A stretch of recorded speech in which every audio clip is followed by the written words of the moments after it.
Next நம்ம வீடியோவில் என்ன பார்க்க போகிறோம் அப்படின்னா ஃப்ரண்ட் பார்ட்டையும் பட்டியையும் எப்படி ஜாயின் பண்ணுறது, அதுக்கான மார்க்கிங் எப்படி மார்க் பண்ணுறது அப்படின்றது தான் இந்த வீடியோவில் நம்ம பார்க்க போகிறோம். ஃபஸ்ட்டு மார்க் பண்ணுறதுக்கு முன்னாடி பேக் பார்ட்டை எடுத்து இந்த மாதிரி போட்டுட்டு அந்த பேக் பார்ட் மேலே ஃப்ரண்ட் பார்ட் டாட் பிடிச்ச ஃப்ரண்ட் பார்ட்டை வந்து இந்த மாதிரி ப்ளேஸ் பண்ணிக்கோங்க. ப்ளேஸ் பண்ணும்போது நீங்கள் ஷோல்டர் லெவலையும் இந்த ஹேர்கட்டையும் சேம் லெவலில் கரெக்டாக வச்சு நீங்கள் ப்ளேஸ் பண்ணிக்கணும். ஏன்னா இந்த இடத்துல வந்து நான் கிராஸ் எடுத்திருக்கேன், ஷோல்டர் லூஸ் கிடைக்கக்கூடாதுங்கிறதுக்காக நான் இந்த இடத்துல கிராஸ் எடுத்துருக்கிறனால உங்களுக்கு இந்த இடத்துல அப்படி தெரியும். நீங்கள் வேணும்னா கிராஸ் எடுத்துக்கலாம். உங்களுக்கு தேவைப்பட்டால் நீங்கள் ஷோல்டர் லூஸ் கிடைக்கக்கூடாதுங்கிறதுக்காக இந்த இடத்துல கிராஸ் எடுத்துக்கோங்க. இந்த மாதிரி ஃப்ரண்ட் பார்ட்டை பேக் பார்ட் மேலே ப்ளேஸ் பண்ணிவிட்டு பட்டியை நம்ம இந்த ஃப்ரண்ட் பார்ட் கூட ஜாயின் பண்ணுறதுக்காக மொத்தம் 3 மெஷர்மெண்ட் நமக்கு தேவைப்படும்.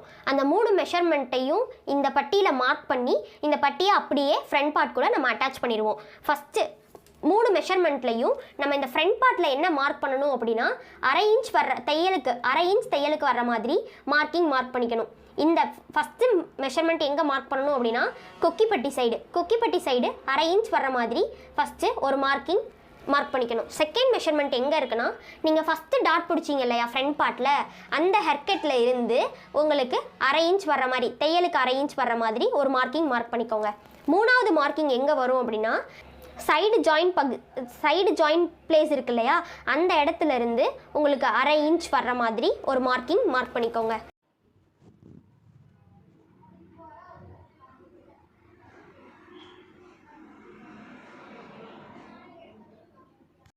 தையல் இந்த லைனில் வரணுங்கிறதுக்காக நம்ம சும்மா ஜாயின் பண்ணிக்கிறோம் நம்ம பண்ண மெஷர்மெண்ட்ஸ் எல்லாம்.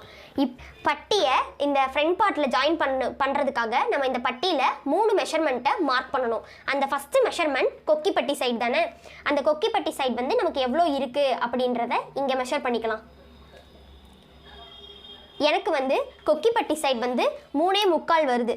அந்த 3.25 இன்ச்சை நான் இந்த பட்டியில் அப்படியே மார்க் பண்ணிக்கிறேன். உங்களுக்கு எவ்வளோ இன்ச்சஸ் வருதோ அதை பொறுத்து நீங்கள் மார்க் பண்ணிக்கோங்க. நான் இங்கே ஃபஸ்ட்டு கொக்கிப்பட்டி சைடில் நான் எவ்வளோ மார்க் பண்ணனோ அந்த மெஷர்மெண்ட்டை நான் பட்டியில் மார்க் பண்ணதுக்கப்புறம் செகண்ட் வந்து நான் இந்த கொக்கிப்பட்டியில் இருந்து நான் கிராஸோட அகலம் எவ்வளவு அப்படின்றத மார்க் பண்ணிக்கிறேன். ஏன்னா எனக்கு இந்த கொக்கிப்பட்டியிலேருந்து இந்த டாட்டுக்கான இன்பிட்வீன் கேப் எவ்வளோன்றது எனக்கு செகண்ட் மெஷர்மெண்ட்டாக எனக்கு வேணும் அப்படின்றதுனால இந்த கிராஸோட அகலம் எவ்வளவு அப்படின்றத நான் பார்த்துக்கிறேன். இதோட அகலம் எவ்வளோ வருது அப்படின்னா எனக்கு 2.25 வருது. அதே மார்க்கிங்கை நான் இந்த பட்டியில் இங்கேருந்து 2.25 அகலத்துக்கு இங்கே ஒரு மார்க் பண்ணிக்கிறேன். அப்புறம் இன்னொரு தடவை கீழே சேம் அதே அகலத்துக்கு செகண்ட் இந்த மாதிரி மார்க் பண்ணி ஸ்ட்ரைட் லைன் ஒன்று நான் போட்டுக்கிறேன். இந்த மாதிரி ஒரு ஸ்ட்ரைட் லைன் போட்டுட்டேன். இப்போது எனக்கு இந்த செகண்ட் மெஷர்மெண்ட் எவ்வளோன்னு தெரியணும் இல்லையா, எவ்வளோ ஹைட்டில் எனக்கு பட்டி ஜாயின் பண்ண முடியும் அப்படின்ற மெஷர்மெண்ட் எனக்கு வேணும். அதுக்காக நான் இந்த டாட் பிடிச்சோல்ல அதில் இருந்து இந்த பட்டி வரைக்கும் நான் எவ்வளோ இருக்குது அப்படின்றத மெஷர் பண்ணிக்கிறேன். எனக்கு இது 2.5 இன்ச் வருது. அப்போது நான் இந்த பட்டியில் இருந்து 2.5 இன்ச் மார்க் பண்ணிக்கிறேன்.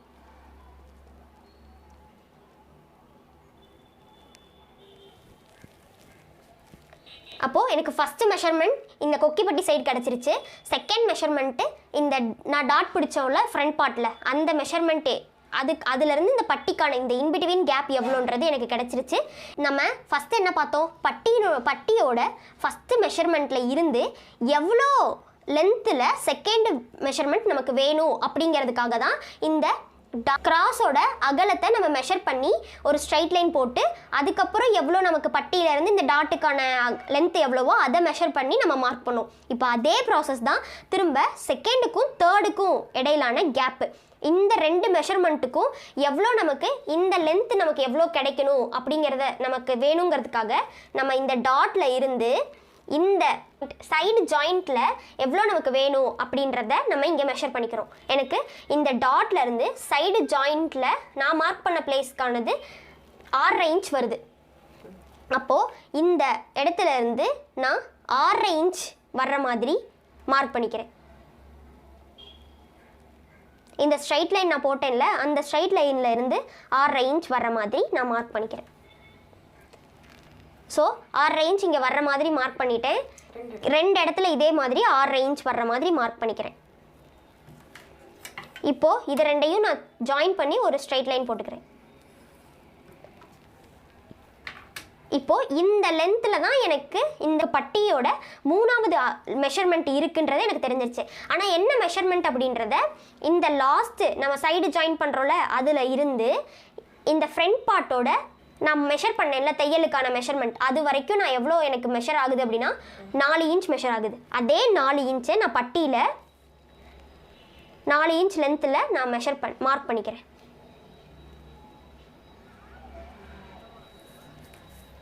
இப்போது எனக்கு 3 மெஷர்மெண்ட்டுமே கிடச்சிருச்சு.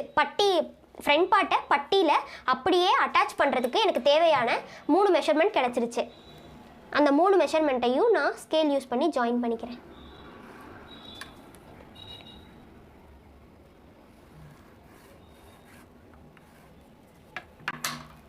எனக்கு ஃப்ரண்ட் பார்ட்டை வந்து பட்டியில் அப்படியே ஜாயின் பண்ணுறதுக்கு இந்த மாதிரி 3 மெஷர்மெண்ட் எடுத்து நான் ஸ்கேல் யூஸ் பண்ணி மார்க்கிங்கை அப்படியே மார்க் பண்ணிட்டேன். இப்போ தையலுக்கு 1/2 இன்ச் வர்ற மாதிரி நான் இன்னொரு மார்க்கிங் மார்க் பண்ணிக்கிறேன். இங்கே ஃப்ரண்ட் பார்ட்டில் தையலுக்காக 1/2 இன்ச் மேலே மார்க் பண்ணோலே அதே மாதிரி தையலுக்காக 1/2 இன்ச் வர்ற மாதிரி இங்கே திரும்ப மார்க் பண்ணிக்கிறேன்.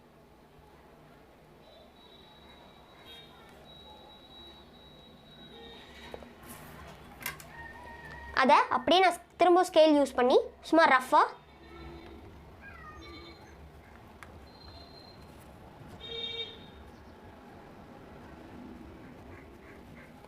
இந்த மாதிரி நான் இதுதான் ஒரிஜினல் பட்டியோட மெஷர்மெண்ட் எவ்வளோ அப்படின்றது. இது நான் விட்டுருக்க தையலுக்கான 1/2 இன்ச் மெஷர்மெண்ட்காக நான் இந்த செகண்ட் லைன் வந்து ரஃபாக ட்ரா பண்ணியிருக்கேன். இப்போது பட்டி ஜாயின் பண்ணுறதுக்கு தேவையான நமக்கு மெஷர்மெண்ட் கிடச்சிருச்சு. ஒரு சைடு பட்டிக்கு நமக்கு எவ்வளோ மெஷர்மெண்ட் கிடச்சிருச்சு. இன்னொரு சைடு பட்டிக்கு நம்ம அப்படியே மெஷர்மெண்ட் என்ன பண்ணணும் அப்படின்னா, நம்ம இந்த மாதிரி பட்டியை எடுத்துட்டு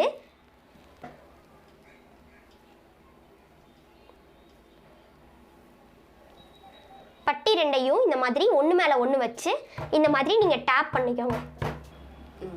இந்த மாதிரி நல்லா டேப் பண்ணதுக்கப்புறம் நீங்கள் ரெண்டையும் எடுத்து பார்த்தீங்கன்னா இந்த சைடு நீங்கள் மார்க் பண்ண மார்க்கிங் அதே மெஷர்மெண்ட்டோட உங்களுக்கு இந்த சைடு பட்டிக்கும் மார்க் ஆகிருக்கும். இந்த ஃப்ரண்ட் பார்ட்டை எடுத்து நீங்கள் கரெக்டாக இந்த மாதிரி ப்ளேஸ் பண்ணி நீங்கள் பட்டியையும் ஃப்ரண்ட் பார்ட்டையும் ஜாயின் பண்ணிக்கோங்க.